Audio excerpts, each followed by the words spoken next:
We'll let those dry. Woo.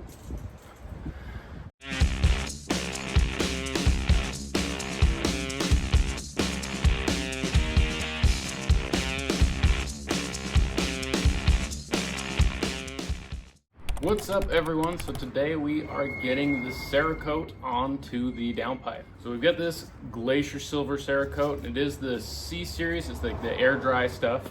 So it's not something that we need to bake. I mean, obviously it will bake on the exhaust as the exhaust gets hot, but it's not something that you actually have to put in an oven. We've got the downpipe all sandblasted, ready for the Cerakote. So I'm gonna wipe this thing down with some acetone, get it hung up, get some Cerakote on it.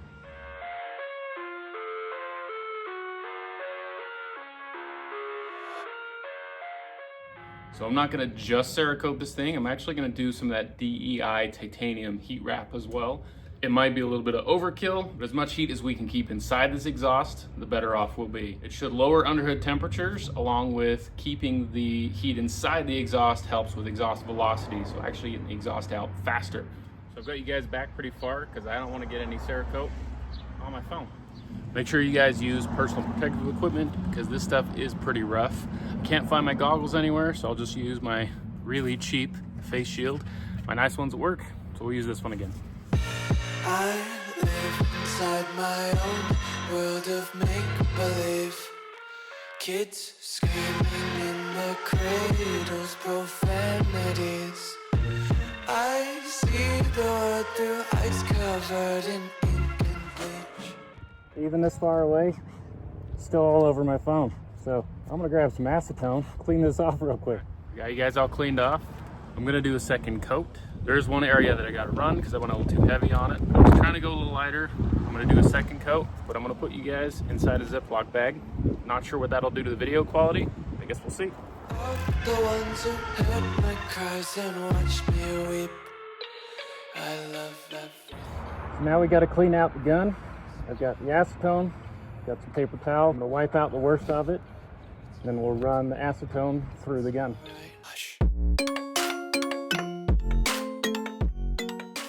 I'll probably pull apart that gun and clean it, but I won't bore you guys with that. Just keep in mind, if you guys are doing it with a paint gun, don't use that paint gun for anything else. It needs to be for your ceramic. Buy another paint gun for your paint. We'll let these dry so we can throw on the DEI titanium heat wrap so that we can get this installed in the truck. Now the Cerakote has had time to cure. We've got the DEI and so we've got some hose clamps. You can use, this one didn't come with it, you can see right there it says don't forget the ties. But I don't like using those ties. If you've got the proper tool to do it, maybe they work really well. I've never bothered to buy the proper tool. I never really liked how they clamp down. I've always just used hose clamps and they work really well. We've got the flange mounted on here already. I don't know if it would have slid over the wrap itself, but it definitely wouldn't have fit over the hose clamps after they were on here. So I wanted to get that on first. Now we can wrap it. Now that I got the clamp secure on there, I can run the wrap down the rest of this pipe. I am going to be doing about a 50% overlap. This is a 2-inch wide piece. So we're gonna go about 1 inch right in the middle, wrap it as much as we can.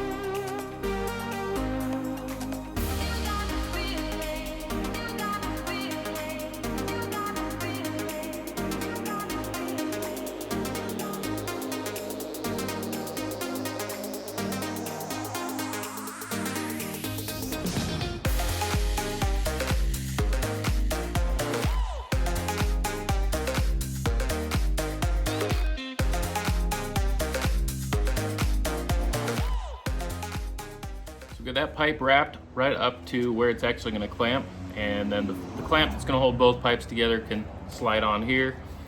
And I might wrap the other pipe to the point where I get right to the end, but I mean I need to compensate for where this is going to actually slide over it. And I might just zip tie the extra wrap onto the pipe so that I can possibly cover this area also. We'll see when we get there. Now we got the easier of the two wrapped. We need to start with the long one.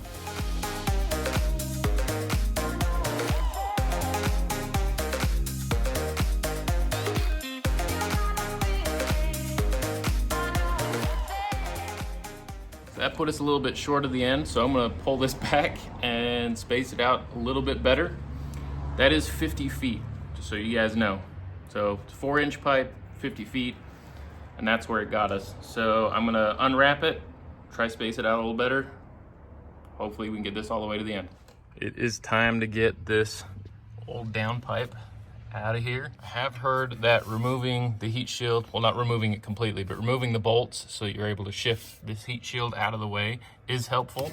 But I can see the V-band clamp right here, so I might not have to. I might do it anyway just to get this out of the way a little bit, just gives a little more room to work. But we gotta loosen this guy, and then the bolts down at the end of the other end underneath, which I'll probably detach those first, and then we'll come up here and attach it up here. First thing we need to do down here is remove these flange bolts. So there's that one right here, and there is another one. You can kind of see it right there, but we need to get up there and get that one. It is about an 18 millimeter bolt. I grabbed a 19, it was slightly too large. Probably is standard, but I'm not gonna bother figuring out exactly what size it is. So I'm just gonna grab that 19 and get that thing loose.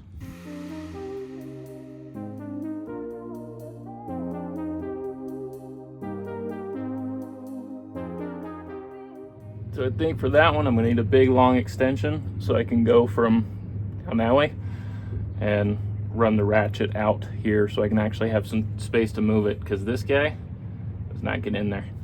So it is an 18 millimeter socket.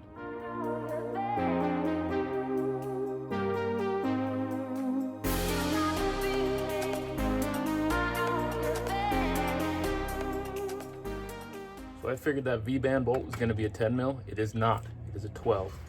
Is that safe? Safe-ish. I don't want that answer. Safer than a lot of other shit I've done. So we got the clamp to finally let go. That thing is really stuck on there. You are able to pry just in between the pipe and the clamp down here. Popped off both sides. Then you need to reach down. I was able to get easier on this driver's side, get down underneath. I was able to pop the clamp off of the downpipe down there.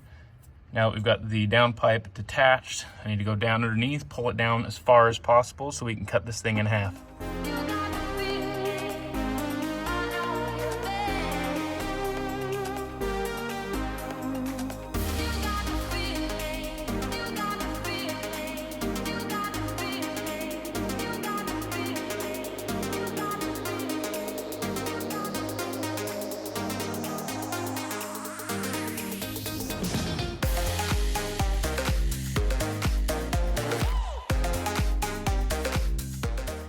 Well guys, I just got it out in one piece.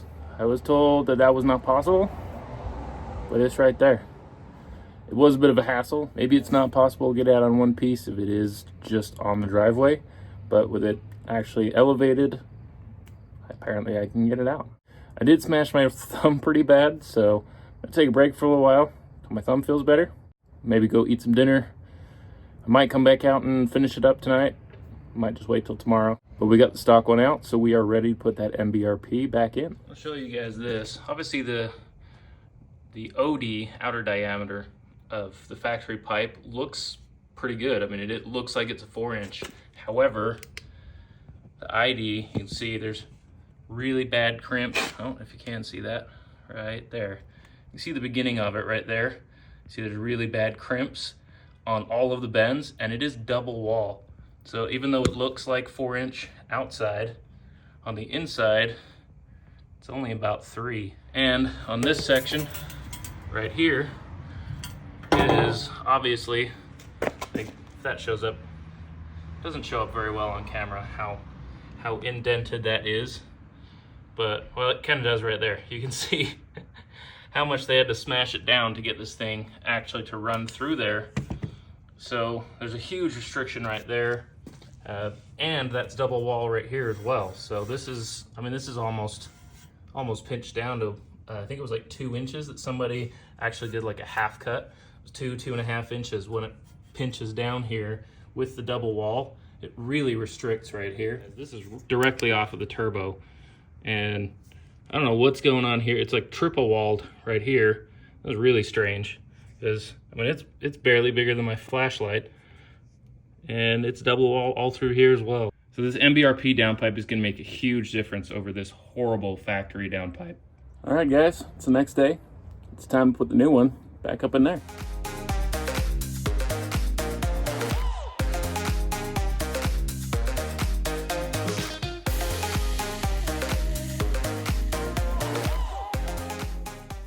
Got the downpipe just very lightly attached. Got the V-band on there, but not snugged down.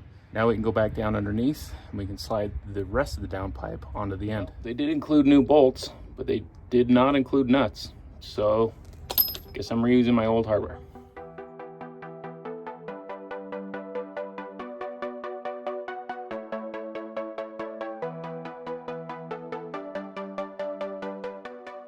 So we got everything kind of lined up where we want it. We got to go back up top. We can tighten down that V-clamp, then come back down here, tighten these.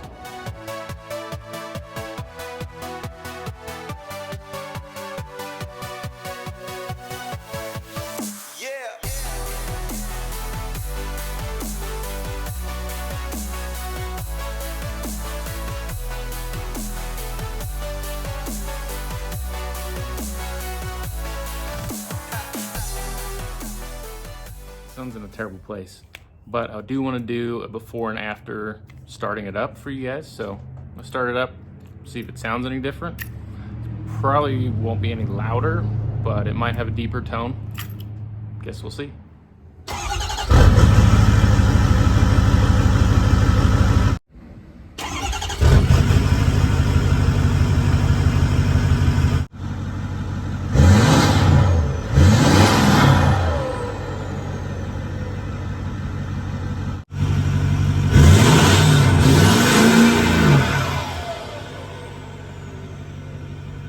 Well, guys, I can't find my phone mount, so I'll just keep this short. I don't know if it sounds any different when I'm revving it. I'll get to see that kind of while I'm editing, see if it sounds any different.